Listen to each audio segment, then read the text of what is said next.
Share market में profit सबसे बड़ा होता है, लेकिन आपकी एक गलती आपके डीमैट अकाउंट का सारा पैसा गायब कर सकती है।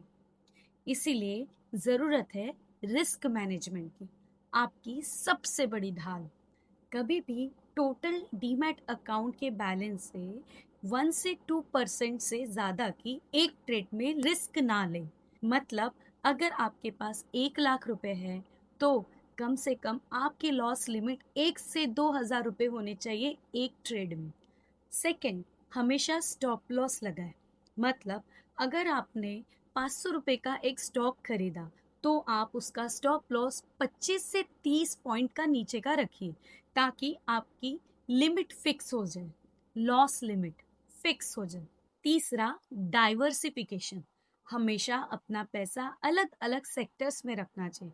बैंकिंग, आईटी, एफएमसीजी जैसे अलग अलग सेक्टर्स में डिवाइड करना चाहिए पैसा, ताकि अगर एक स्टॉक गिरता है तो हमारा पोर्टफोलियो गिरना नहीं चाहिए।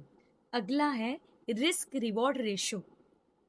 हमें ऐसे ट्रेड सिलेक्ट करने चाहिए जहां प्रॉफिट कम से कम लॉस का डबल हो।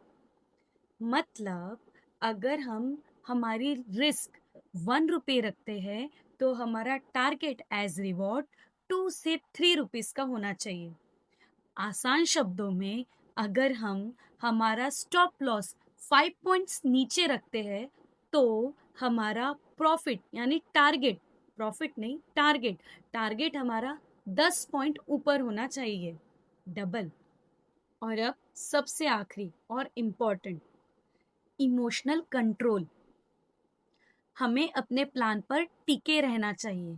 कभी भी जल्दबाजी में या फिर घबराहट के मारे ट्रेडिंग नहीं करनी चाहिए। ट्रेडिंग हमेशा एक डिसिप्लिन के साथ करनी चाहिए। कभी भी लॉस का बदला लेने की जल्दी नहीं करनी चाहिए। प्लान ऑफ एक्शन, डिसिप्लिन और हाँ, सेटिस्फैक्शन, ये सबसे बड़ी असली ताकत है ट्रेडिंग की। लास्ट में मुझे बस यही कहना है कि प्रॉफिट्स तो आते जाते रहते हैं, पर आपने जो कैपिटल लाया था डीमैट अकाउंट के लिए, उसे बचाना ज़्यादा ज़रूरी है। अगर आप रिस्क मैनेजमेंट कर लेते हो तो मार्केट अपने आप आपको रिस्क रिवॉर्ड देना शुरू कर देती है, पर एक समय के बाद।